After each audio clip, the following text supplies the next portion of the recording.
All right now.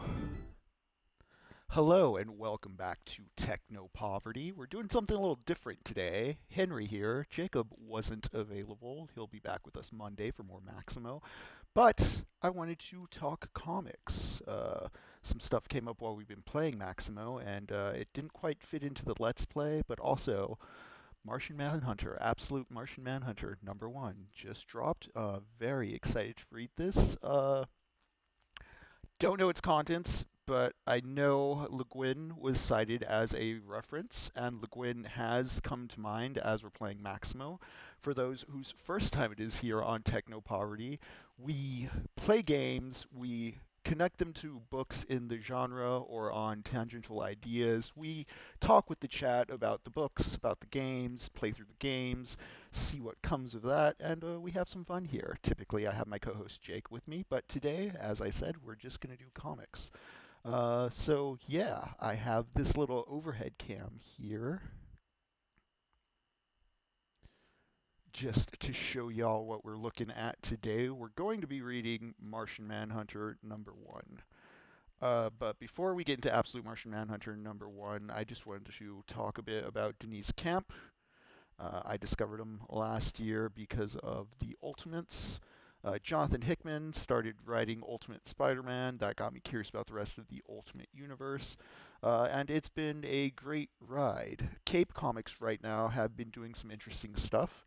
I really like what this Ultimate Universe is doing. Peter Parker is 35 when he's bit by the spider, so he's figuring things out in a more like a midlife crisis way, but it's also kind of a throwback to the J. Michael Straczynski days. But yeah, Camp's take on the Ultimates has been really good at interweaving the sociological and the political into the superhero elements and just saying something in the right tone, using the metaphors correctly without feeling too. It's taking the material with the right seriousness, the right approach, and Uh, this Luke Cage issue in particular talks about the prison industrial complex in ways I think are worth sharing because it makes it digestible and it puts it in a really cool set of panels that makes use of the 9 bars to reflect the bars of a prison. That compositional trick kind of changes and evolves throughout the issue as Luke Cage gets closer with the reader, not so much evolves on his own, but the reader kind of comes to understand Cage. It's it's a great direct talk to the audience. It's again not I mean it is a Luke Cage origin story in a way, but it's more the audience just understanding Luke Cage. It's an inverse of the typical like watching a character come through an arc. It's hoping the reader comes along with the ideological arc that the issue's taking you through. But anyways, Deniz really impressed me with that. They also worked on Assorted Crisis Events #1, an independent comic of theirs that, along with the rest of the team, is a sci-fi kind of monthly single story per issue. Twilight Zone-esque series. It's really fun. Definitely check all this out. But I bring this up because I've never read any Martian Manhunter books before. Absolute Martian Manhunter is going to be my first because of the writer. My only other familiarity with Martian Manhunter is through this The New Frontier by Darwin Cook, which is kind of a retelling of how the Justice League came together. It's a very great book written by what is clearly a U.S. history and pop culture nerd. This hardback edition has a lot of annotations in the back where Darwin Cook's just talking about his references, both like in comics, in pop culture, in film, television, history. It's the work of somebody who really loves like mid-century pop culture. Uh, and it brings it together in a superhero myth way that is really outstanding. And what really stood out to me in this is with DC, I'm only really familiar with like Batman, Superman. This got me interested in Green Lantern and Martian Manhunter. So I went and I found some Silver Age Green Lantern, which wow, his whole thing is that He's trying to he hits on his boss all the time when he's not fighting monsters is kind of what Green Lantern's character dynamic is. He's super frat jockey, at least in his early days. Hal Jordan, that is. I know there's John Stewart and others, but it really makes Peter Parker look like Shinji Ikari. Anyways, before I get too far off into talking about Neon Genesis Evangelion and such, let's start going through Absolute Martian Manhunter here. Let's see what we got. I've heard nothing but universal praise for this. I also understand it was going to be a 6 issue series. That's what it said on my pool on like Comic Hub, and it's been extended to a 12 issue series. So awesome, great job, man.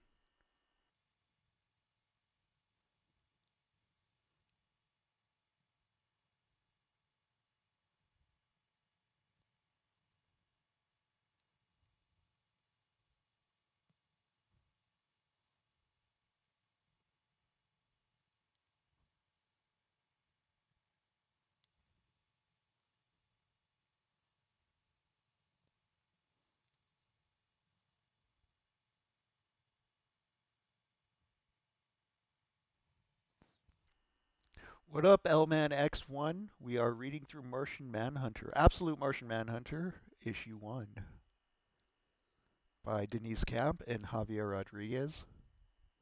Strongly suggest looking up the works of both of them. I'm really liking Rodriguez's use of color here.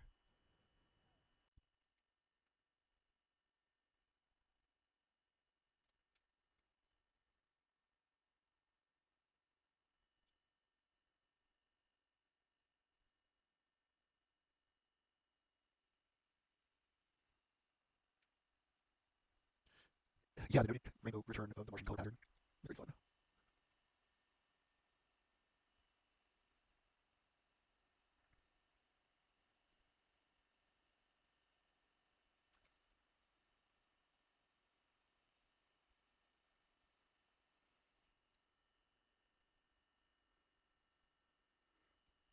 Yeah, so the gist of it is John Jones is having weird experiences. He's not sure if everything's back to normal.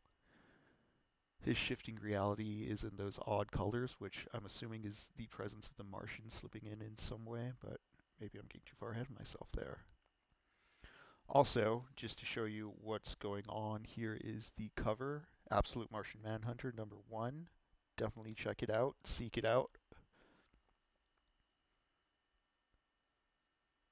If you feel fatigued by superheroes, definitely check out what's going on in print. Movies have to be a bit safer and meager with what they're doing in order to remain profitable at their scale. There's a lot more things going on paper as far as wild swings and experiments go.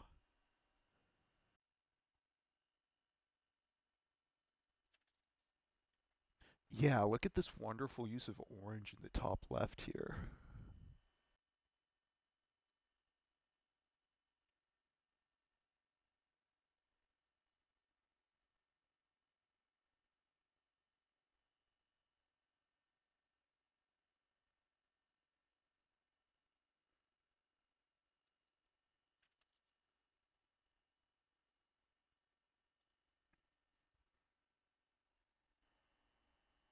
Hey, hey, 3256. Glad you could join us. We're reading through Absolute Martian Manhunter number 1. I picked it up this week and I had yet to read it. I heard it is very influenced by Ursula K. Le Guin, who was coming to mind based on some of the stuff going on in the Maximo playthrough. I'll talk more about that with Jacob on Monday, but for now, we're just enjoying Absolute Martian Manhunter number 1. Hope your Saturday is going well.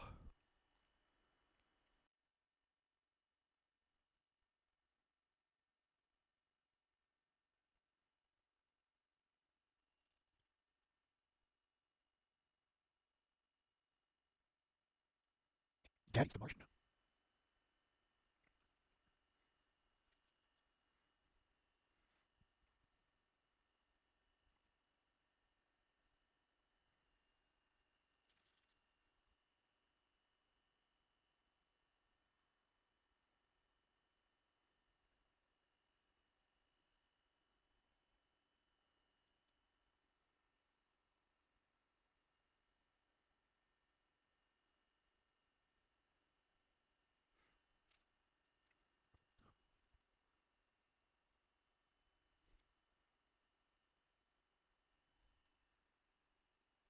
No, I've never seen that, Al, man. I'll take a look at it.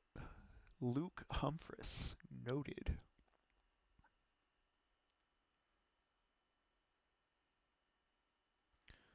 I'm.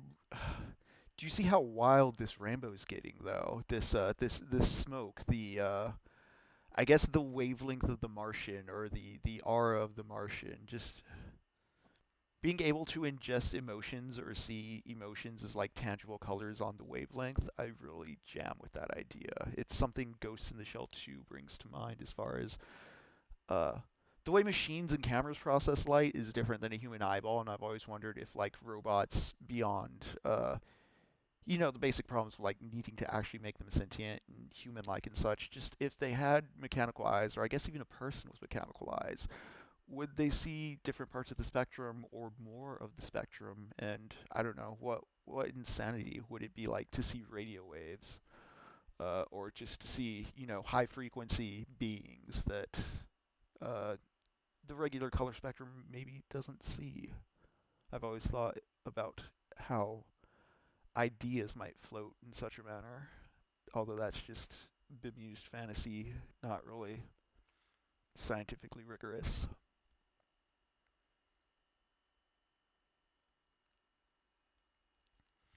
But that, you can literalize that in the pages of a comic book and other people can read it and pick it up. Like, that's a testament to it being something felt.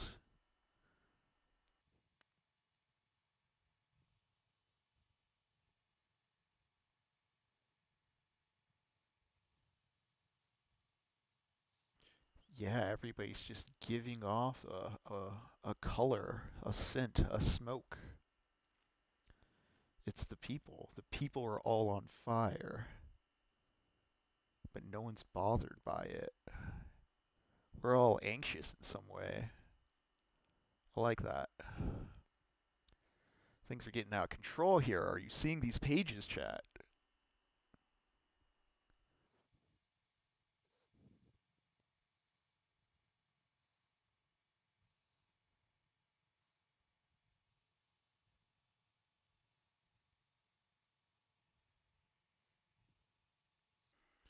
Yeah.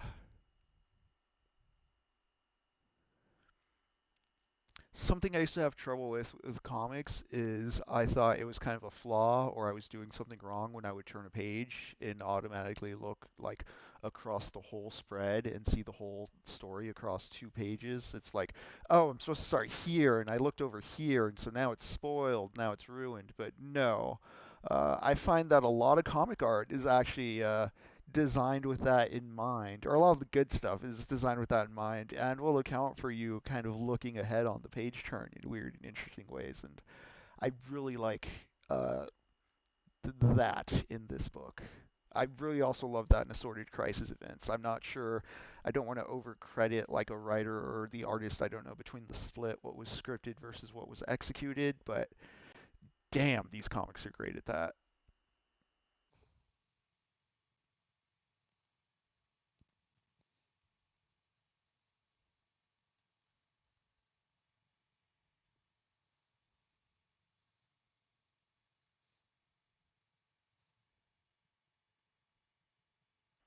Oh, chat, holy shit. I have to hold a light up to this thing. Okay. Okay. Okay, we're going to do this together.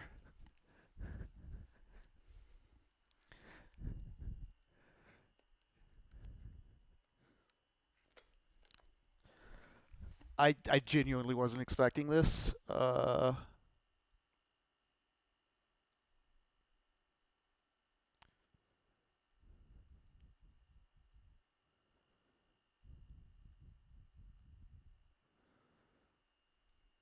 There we go. Okay. For those just joining, we're reading Absolute Martian Manhunter #1 by Deniz Camp and Javier Rodriguez. This boy is getting possessed by an entity, and I've been asked to put a light behind this page to see what's going to happen. Let's see if it comes out okay on camera. I wasn't expecting this, so oh damn. All right. I'm gonna leave that there for a moment, chat. The camera's not showing it properly. I'm going to actually kill the light over me so that you all can see what's going on because this is kind of crazy. I'll be right back.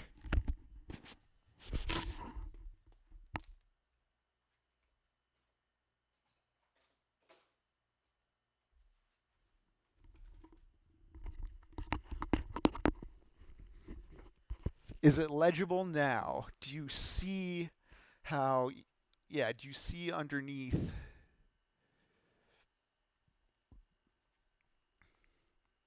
It's just his face and the Martians within.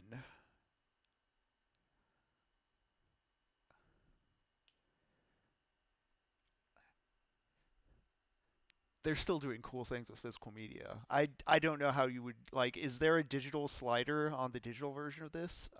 This is I don't know, but I have to turn the top light back on so I can keep reading. I'll just leave this here.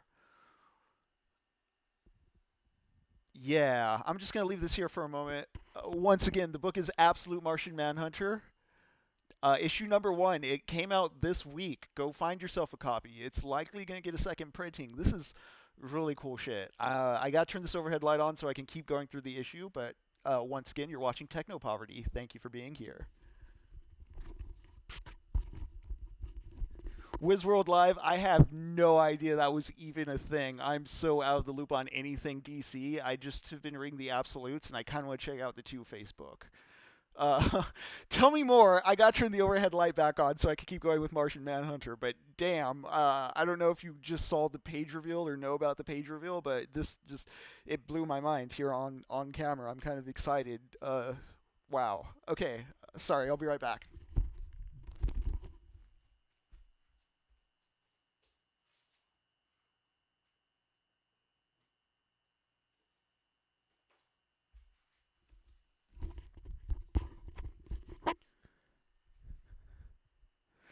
Yeah, Wizworld. It just straight up. I'm so glad I didn't have that spoiled for me. Apologies if I'm spoiling it for you.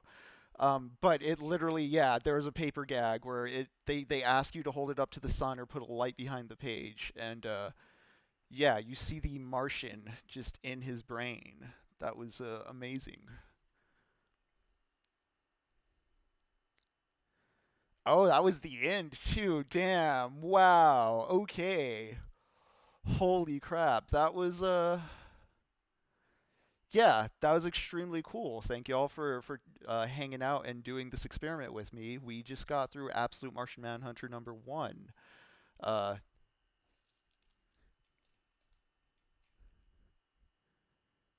Now I'm. Did this Harley Quinn fart fetish thing just happen, or is it coming? Oh my god.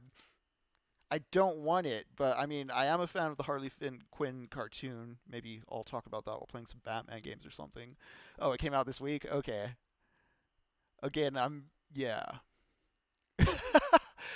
Noted. I will not read the cartoon then. I am gonna be heading out now though. The comic has been finished. I did enjoy that. This has been Techno Poverty. We will be back Monday with Maximo Ghost to Glory. We might get near the end. We'll see. We'll see how far we make it. Until then, y'all keep cool and as always, abolish ICE. Uh, if you don't know anything about Rumesa Ozturk, definitely look into that. Keep eyes on that shit. People are being disappeared right now, legally kidnapped. That is not cool. You do not want anyone to have that power, and something does need to be done about that. Until then, see you Monday.